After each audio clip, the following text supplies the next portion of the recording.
RMC, Estelle Midi. Serroussi n'a pas tout compris. Bonjour Vincent. Bonjour Estelle.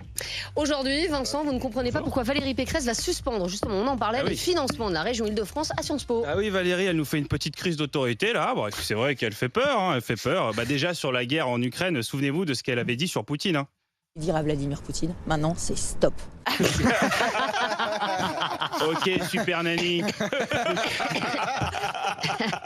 Poutine va flipper. Non, mais en fait, moi, ce que je comprends pas avec ce débat, c'est pourquoi elle a pas coupé les financements de Sciences Po avant. Moi, je la connais bien, cette école, j'y étais élève. Oui, vous avez devant vous l'élite de la République. Ça promet. Un clown, voilà. Ouais. Comme les autres. Tout s'explique. Exactement. Après, je veux pas cracher sur Sciences Po. Sciences Po, c'est une grande école de théâtre. Ils ont formé les meilleurs comédiens. Sarko, Macron, Hollande. Il y a un vrai savoir-faire en la matière.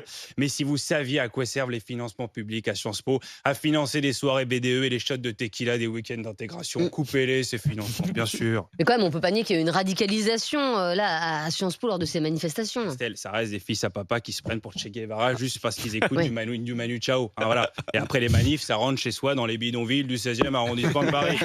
Et puis bon, c'est pas que les élèves se sont radicalisés, c'est juste on se fait chier, Estelle, à Sciences Po. Tu veux faire quoi d'autre à part manifester? Toi, tu as envie de suivre un cours de droit constitutionnel allemand sur la République de Weimar en 1919. Tu as des conférences de Bruno Le Maire. Tu vas manifester, il n'y a que ça à faire, en fait. Mais oui. Mais on dit aussi que la France Insoumise a infiltré le mouvement. Mais encore, c'est positif, Estelle. Les filles qui infiltrent les manifs de Sciences Po, ça leur permettra de retourner à l'école. Excusez-moi de le dire. Ils pourront apprendre des trucs. Quant au modèle économique, c'est le Venezuela, c'est que tu as loupé 2-3 cours d'éco, quand même. Je suis d'accord. Quand tu rends hommage à Fidel Castro, c'est que tu n'as pas trop suivi en cours d'histoire. Donc c'est pas si mal finalement.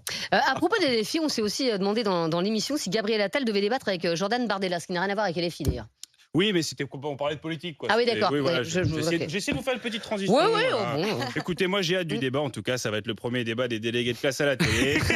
C'est le choc des titans. C'est le nouveau clash Boubacaris pour les gens du Cap Ferret. Non, mais ce que je trouve marrant quand même, c'est que Bardella et Attal veulent absolument se rencontrer. On dirait un peu le début d'une comédie romantique, vous trouvez pas? La confrontation entre le fils des Beaucartier et le gamin de Saint-Denis. Ils ne viennent pas du même monde, tous les opposent, mais ils vont finir par s'aimer. Non, moi je veux que ça se galoche à la fin du débat. Sinon j'éteins la télé. Mais vous, Vincent, est-ce que vous trouvez que c'est une bonne chose que Jordan Bardella débatte avec Gabriel Attal ou l'inverse? Oui, de toute façon après Attal va pas faire des miracles, c'est pas un magicien, comme l'a dit Benjamin Hamar. Le gouvernement, c'est pas Dumbledore. Voilà, tout simplement. Oui. Ce débat, c'est surtout le moyen d'évincer Valérie Ayé, la tête de liste d'En Marche aux Européennes.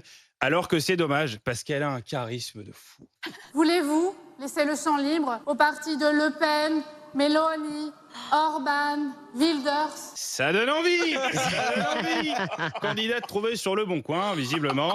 Non, mais elle devait être là. Je peux débattre, moi, avec Bardella? Non, Valérie, te fais pas chier, te fais pas.